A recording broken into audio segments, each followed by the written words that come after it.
I promise you, if you take just a little bit of time to pre-prep, pick whatever day you want. If you have children, get your children involved. Get them involved in looking at the calendar, teach them how to work their calendar, get them involved in selecting the meals that you're going to eat, get them involved in making the grocery list and taking them to the grocery store, and then also get them involved in the prepping, the slicing, the dicing, the mixing things up and storing them in containers, teaching them how to freeze. Teach them some really solid life skills that are going to help them navigate through their life, eating well, living well because they're healthier, and have those amazing life skills that very often they don't get taught in school. Today we're going to talk about meal prepping, and my number one goal is to make this simple for you, easy to do, and not get bogged down with a whole lot of steps and all the rest of that. So the very first thing that I want to do is I want to take you through just my basic planning process. I'm old school, I'm older than some, and so I still use an old-fashioned calendar. And one of the things that I do is I make sure that I get everything listed in my calendar. Now, I typically do my meal prepping on Sundays. Sunday afternoons are my wind down and from the weekend, as well as my get up to speed for the following week. So I simply go through my calendar. I make sure it's filled in with everything that's going on for the week that's substantial, anything that's going to get in the way of any meals, breakfast, lunch, and dinner being the primary ones. Now, for instance, today is Tuesday. I am a proud member of my governing school board, so I have a work study school board meeting that's going to take me from right after this live YouTube video all the way through dinner. So I pre-planned for dinner to take with me for myself as well as my husband. So I go through and I get everything down on the calendar. So Tuesday today is quite full, as you can see. Tomorrow, I've got my meal plan right here. I talked about making bison meatballs, and so I'll be getting those prepped. Those will be dinner tomorrow night. So again, I like to look ahead and get things prepped as much as I can. Now, one of the other things that I do is I do a freezer and refrigerator clean out every single week. And for instance, over the holidays, I made a whole Mexican fiesta. I did a New Year's Day brunch. And so I had certain things that were left over that I freeze. I have green chili enchiladas all ready to go. All they have to do is be reheated. They have to be popped out of the freezer and reheated. I had ham that was left over from New Year's Day brunch. I have all those different things, as well as my quiches that I'm going to be making here today to prep, just to give you an example. So I go through and I look at that and I look at my schedule and I think, what needs to be rotated out of my refrigerator and out of my freezer? What am I going to use? So I pulled out a container of ham. I pulled out a container of my pre-done paleo muffins. Again, you can go to recipes.lowertoxiclife and you will find all of my recipes. Just type in the search bar. You can type in paleo muffins, and these are almond flour, so they're gluten-free, they're sugar-free. These I pre-made with blueberries. I froze these, and then I simply pop them out, defrost them, and pop them into my silicone muffin pans, and I'll bake these anywhere from 6 to 8 to a full dozen so that I have them ready to go for the week. So again, as part of my prepping process, when I make the dough, I make a bunch. I make enough for at least 24 muffins, and then I bake what I'm going to use for the time being, and then I freeze them in 6 to 12 muffin counts, and then just store them. I'll put a little label on here. Most of the time I can tell what it is. I'll store it in my freezer so that I'm ready to go on a moment's notice. And it's good because I am taking 2 of them that I just baked with me today for my school board meeting and the lunch. Along with that, my pumpkin soup that I've made for Thanksgiving and froze is right here. I'll be heating that up and taking that in my Stanley thermos for the rest of my meal this evening. I don't like to eat a super heavy meal later in the evening, so this will be absolutely perfect. Now, I mentioned breakfast and seeds. I'm going to pull you up a little closer here so that you can actually see what I'm doing.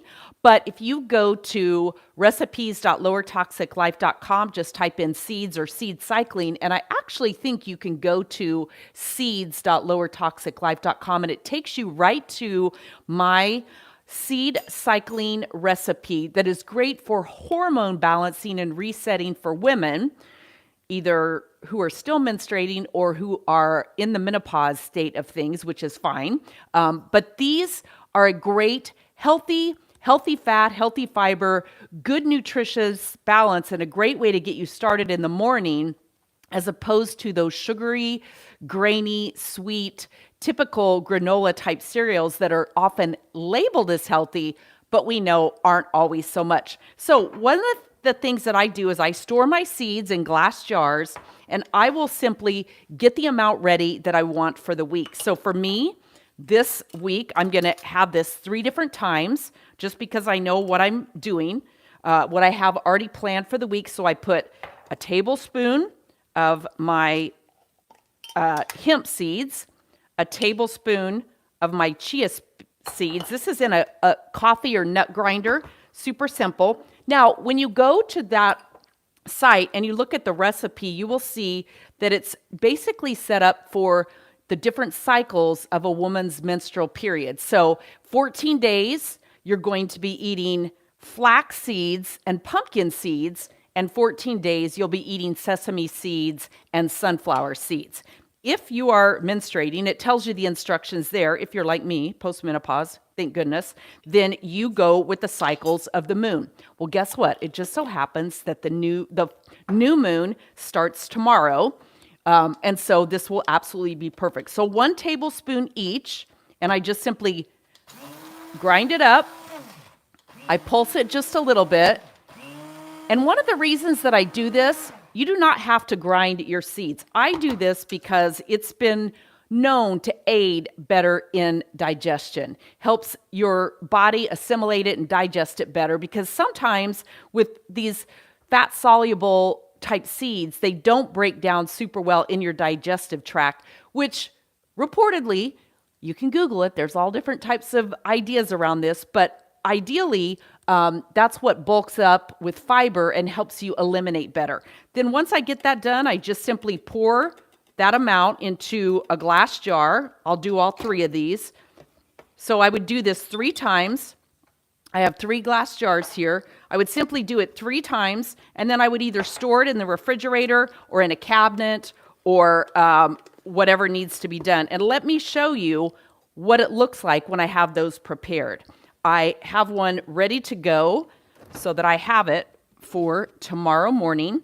This also, not only does it take the place of granola type cereals, but I also use this in place of overnight oats, or you might have seen chia seed pudding.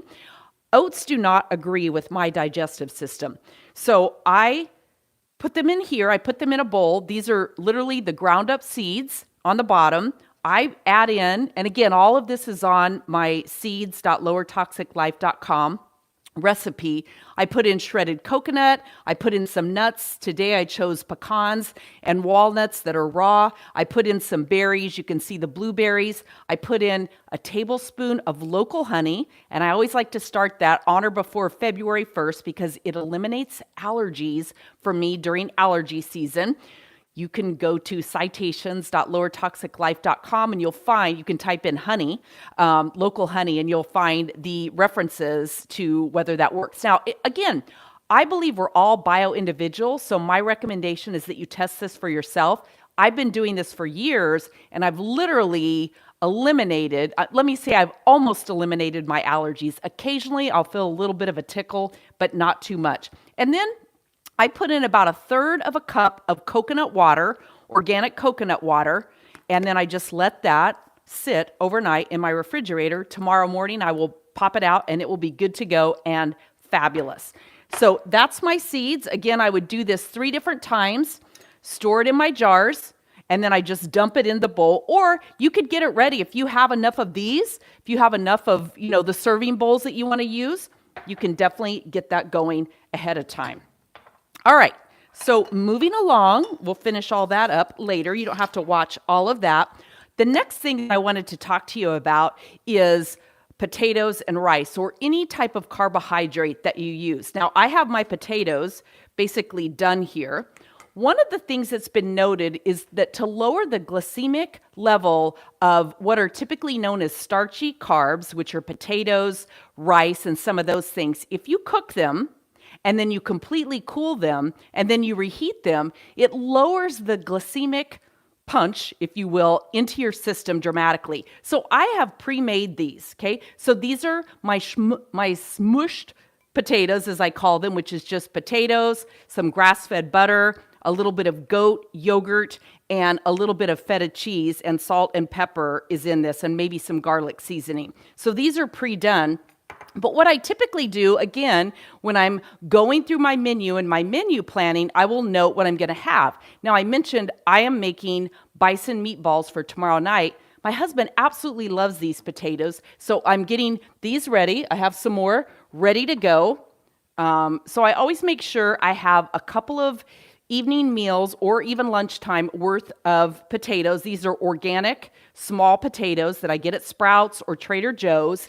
I get those. I cook them for about 16 to 18 minutes, and then I slice them up. I allow them to cool. I melt the butter. I get everything in there. Then I smush them up, and then I put them in the refrigerator and let them completely cool for the rest of the day or overnight or whatever. So that is the potato side of it. All right, let's see here. So we've talked about the calendar, prepping on Sundays, cleaning out the refrigerator. All right, the next thing I want to show you is I'm making my bone broth. So what I did this morning, again, I mentioned refrigerator clean out.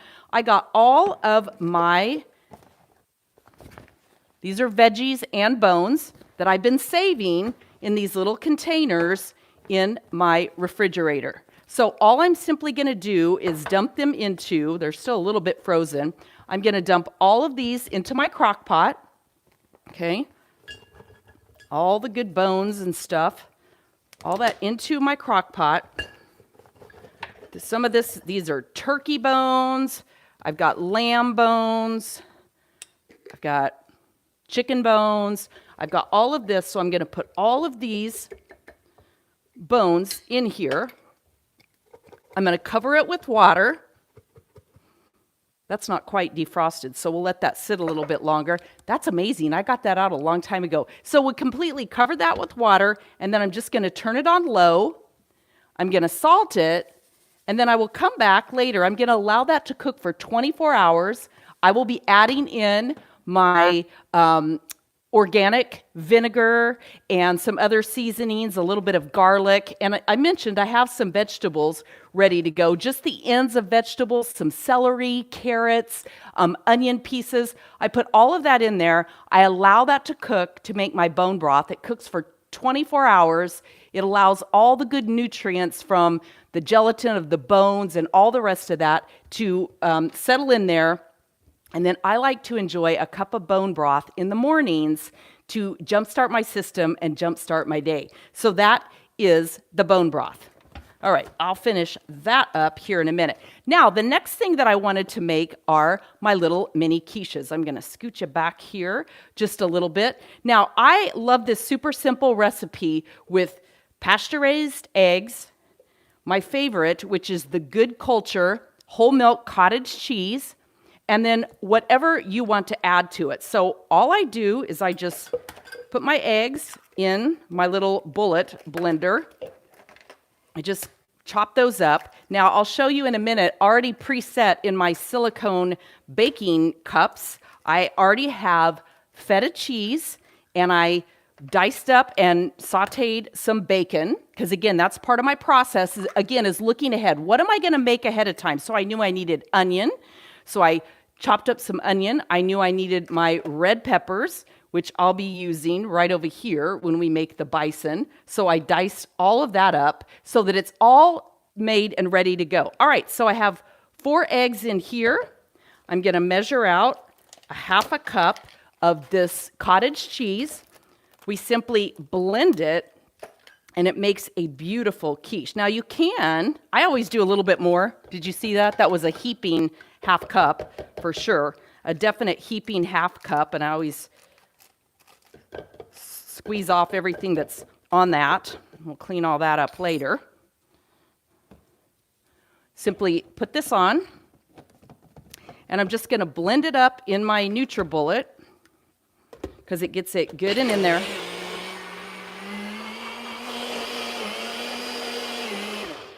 And it doesn't take a lot. Now you can put cheese in this as well. What I prefer to do and what I've done for today, which I can show you, is I am making 8 today. I sauteed my bacon, okay, so I got that all ready to go because it was on my sheet. I knew what I was making. I have my list of recipes and then the ingredients. And then below that, you'll see I put feta cheese on the bottom. And then all I'm simply going to do is just pour actually, I'm going to add a little bit of salt. Meant to do that. I'm an eyeballer, so I'm going to add just a little bit of salt. Not too much when I use the bacon, because this bacon, as most are, is kind of salty. And so I don't want it to be overly salted. So I'm just going to simply pour it in evenly into my little baking cups. And if there's anything, if more than 8 are left, all I do is I simply save that. And I'll make up another little ramekin or something full. I think we're going to be absolutely just about perfect here. Maybe just a tiny bit left, just enough for one additional. So you know what I'm going to do? I'm just going to pour it in there so that it's good to go. And I will either bake it or I will add some additional goodies to it. But it can bake by itself. It's just a little egg quiche with nothing added. And then I can saute up some bacon. I can slice an avocado. I can add anything to this, but it's ready to go. I'm simply going to cook these at about 375 for about 20 minutes. I cook these in my toaster oven, and it's like anything. My toaster oven is an air fryer as well. I find that often those cook fairly hotter than most, and I definitely find that to be true for this particular thing. So that is my little mini quiche, making a little mini mess there. Better wipe that up so I don't step on it. All right. Then the final thing that I wanted to show you are my bison meatballs. And so I have my feta cheese, okay, that I'm going to be adding. I have my pasture-raised bison, okay, that I'm just going to add in that bowl as well. As I mentioned, I have already diced up as part of my prepping. I've diced all of this up, so I have onion and red pepper that I'm just going to add in here into the bowl. So I've got my feta cheese in there. Now I could add an egg, although I find with this, it tends to do pretty well. I already have some diced up spinach, so I'm just going to add a little bit of spinach in there. I pre-chopped this ahead of time as well. So I've got my spinach in there.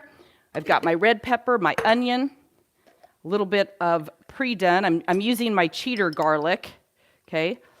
Some pre-diced garlic that I'm just going to throw in there. And then again, just a little bit of salt to season it with. And then a little bit of pepper. Just going to sprinkle on there. And then, if you've watched any of my shows before where I've done meatballs especially, I don't like to touch meat with my hands. It's just a little thing I have, and so I either use dish ones or disposable ones or whatever. Today I found my dish ones. They're clean, and then I just get in there and I just grind up. Usually I chop the cheese up a little better. You can see that, hopefully. I'll pull you a little bit closer without touching you too much with my cooking hands. There we go. And then I just mash all of that up. Now, as I mentioned, these are going to be for dinner. I probably should have taken this heavy sweater off. But I am literally running out the door to go to my school board meeting as soon as this is done. And I was cold. It's cold here in Scottsdale today. So I get this all mashed up, kind of like the Italian sausage meatballs that we did last week. If you didn't see that one, go back and watch it. It's also on the blog. You can go to recipes.lowertoxiclife.com. And then I will just make these into balls. and either put them back in the bowl or put them here until I get them all done, store them in the refrigerator, and then tomorrow night they're good and ready to go, and I will simply cook them and be good to go. All right, I think that is that covers everything that I had on my prepping list for you today. The biggest thing is I love to eat well. I love to eat nutritionally solid, sound foods. And I know that when I spend some time prepping ahead of time, just an hour on a Sunday to look at my calendar, plan my meals. If you haven't watched my capsule meal plan video, find that here on YouTube. It's a capsule meal plan. It's kind of like a capsule wardrobe. I like to use it in a way where I have my staple meats and fish and proteins that I use, vegetables that I use, grains and slow carbs on a very, very limited basis, and then healthy fats like avocados, olives, those type things. I have the list of those things that I typically use, and so I know that I love salmon, I love halibut, I love tuna. Those are in my fish category. And then I have my pasture-raised meats and poultry, and then eggs that go into all of that. So I have those on a very simple sheet. I'll look at my calendar for the month quite often, and again, look at what's going on and plot in those different things that I'm going to be cooking. At the same time, if I were to have purchased this, now when I got this, it was already frozen, so I won't defrost it, make it, and then freeze it again. But if I were to buy bison defrosted or any of my animal proteins defrosted, I would get those all ready. I would make double the batch, and then I would simply freeze what I'm not going to use at that time. I have 2 shelves in my freezer that are completely dedicated to pre-made healthy food. This is what allows me to eat very well on a regular basis, to stop me from reaching for those ultra-processed foods that don't serve my brain well, for sure, don't serve my body well, and don't really set me up to be a peak performer all day long and live that functional life that I truly want. So I promise you, if you take just a little bit of time to pre-prep, pick whatever day you want. If you have children, get your children involved. Get them involved in looking at the calendar, teach them how to work their calendar, get them involved in selecting the meals that you're going to eat, get them involved in making the grocery list and taking them to the grocery store, and then also get them involved in the prepping, the slicing, the dicing, the mixing things up and storing them in containers, teaching them how to freeze. Teach them some really solid life skills that are going to help them navigate through their life, eating well, living well because they're healthier, and have those amazing life skills that very often they don't get taught in school. Make sure you grab my guide over at lowertoxiclife.com. That way you don't miss any of our other live shows. You will get all my recipes. You'll get shopping labels, understanding how to better read labels, how to better navigate greenwashing, as we call it, which is involves those words that are used, that marketing that's used that's quite deceptive and can keep us stuck in eating in an unhealthy way. All right. I have 3 months worth of content planned for you, and I'm going to be sending out that on my list. So go to lowertoxiclife.com. I'll be sending out ahead of time what that schedule is and a little shopping list so that you can actually work along with me if you want to in prepping your food. I hope this has been helpful. Please leave me a comment below, give me a like, subscribe to the channel if you haven't, and certainly share this out with anyone else who wants to eat better, wants to live better, wants to be healthier, but can get absolutely consumed with the crazy process of planning ahead of time. I talk to people all the time who say, I don't like to cook, and I always ask them, is it that you don't like to cook, or is it that you're overwhelmed and confused by it? And that quite often is the process. Or is actually the answer that they give me, because we get consumed with thinking tasty and nutritious has to be super complicated. But I like to really stick to about a 5 to 8 ingredient list, and that includes my spices, to make things super simple. I'm Jackie Elmer. Thanks for spending some time here with me today, and I will see you next week for Jackie's Kitchen Confidential. Have a great day.